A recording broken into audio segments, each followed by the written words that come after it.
Hi, everybody.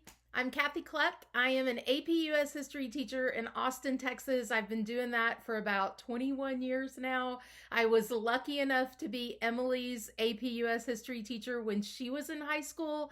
She is one of my teaching heroes. She is iconic and I adore her. And you guys are so lucky that you are following along with anything that she does because it's phenomenal.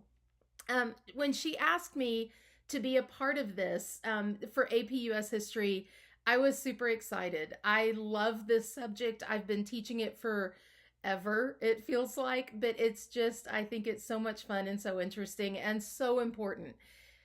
When we think about the course, when we think about AP US history, it covers all of US history. Many of y'all have already had sort of the first half of US history, maybe in middle school. We're covering it all again. So we start from the very beginning. Technically, we start in 1491. We go a little bit further back with the land bridge and the indigenous people walking over the land bridge and settling in North America.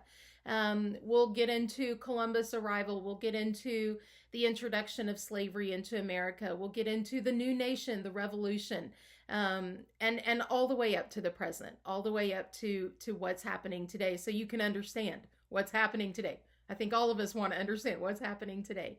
As far as what you need to know, how you need to sort of approach this class, there's a couple of different ways. If you notice on the slide, there's a map of the United States. Geography is not super important. A lot of you have already taken human geography or geography classes. That's not as important, but there are some specifics that you do need to know. You need to know where the Atlantic and the Pacific Ocean are. You need to know where the Appalachian Mountains are. The Appalachian Mountains are pretty significant when we talk about Americans continuously moving westward. They are moving initially, that first big sort of movement is across the Appalachian Mountains. And then they cross the Great Plains. And then they cross the Rocky Mountains all the way to California. So you don't need to know little bitty nitpicky specific details. You don't need to know the capitals of every state. But you need to know kind of the major geographic areas so that when we're talking about especially things like Western migration, you understand really how far west that meant. The AP exam, all the histories are the same. So in terms of the structure of the exam, the WAP exam, the AP Euro exam, the AP US exam, they're all structured the same. They're divided into two parts. Section 1 has multiple choice questions and short answer questions. The multiple choice questions are STEM based. They're never just sort of singular on their own. What was significant about 1776? They're not going to be that. But they'll have a selection of a document or an image or a graph or a map and ask you questions about that using both your history as well as your skills.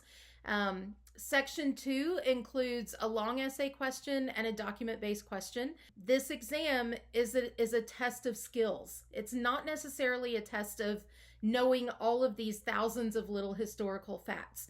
It's a test of, here's the skill. Can you analyze? Can you compare and contrast? Can you put things in terms of sort of a periodization format? And then you bring in those details to supplement.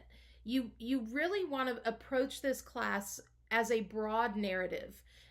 You want to pay attention to how College Board and your textbook organize their topics because the textbooks are in line with what College Board is requiring.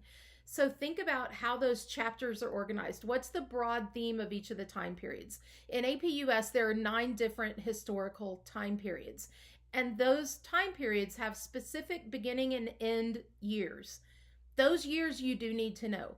You're going to need to be able to identify what is the significance of 1844 or what is the significance of 1877. When we talk about those time periods in APUSH, they are all related to a particular theme. And those themes obviously change throughout time. But once you understand what the broad picture is, and that's really what we're gonna do with these videos, we're gonna go over the broad idea, the main idea of each of those time periods, and then bring in supporting facts. So for example, there are a couple of time periods that overlap. Period 4 runs from 1800 to 1848. Period 5 runs from 1844 to 1877. there's overlap there. So what is significant from 1800 to 1848 that fits one category, and then what is significant about 1844 to 1877 that fits the next category? That's what you need to think about. So once you get that big idea, that big picture of each of these themes, then we're going to talk about how do you bring in that supporting detail, the supporting evidence, whether it is Supreme Court cases, literature, wars, treaties, presidential administrations, presidential actions, movements by the people. That's going to be the supporting detail to support your premise that there is an overall theme for each of these time periods. That's what we're going to focus on. So what's next on this YouTube channel? We're going to do some unit introductions. We're going to spend time thinking about these major ideas, these major themes. What is it that I need to be looking for before I start my study on Unit 3 or Unit 4 or Period 7, whatever? You want to think of these videos as an introduction to each unit. So you get the main idea, you have it in the back of your head, you get these assignments and you start to sort of sort them and put them in place where you're relating all of your assignments back to, okay, well, this major idea is developing the new nation. So how does this event, how does Trail of Tears relate to the development of the new nation? How does the election of Andrew Jackson relate to kind of what's happening in developing a new nation? Periodically, Emily and I will do some deep dives into key terms. We love to nerd out. That's kind of what we do. So if we get into Anne Hutchinson and we want to talk more about her, she's fascinating. What a crazy life. If we want to spend some time on the JFK assassination, if we want to spend some time on Emmett Till, we'll have the chance to do that. And then when we get into midterms in December and AP exam review in May, we'll be doing some live YouTube sessions so that we can really kind of bring it all back together and again, step back a little bit and say, okay, now I've learned all of this information. Now, how am I going to take this going forward into an exam? So stay with us. It'll be fun. It'll be a little bit wacky, and we will talk soon. Bye.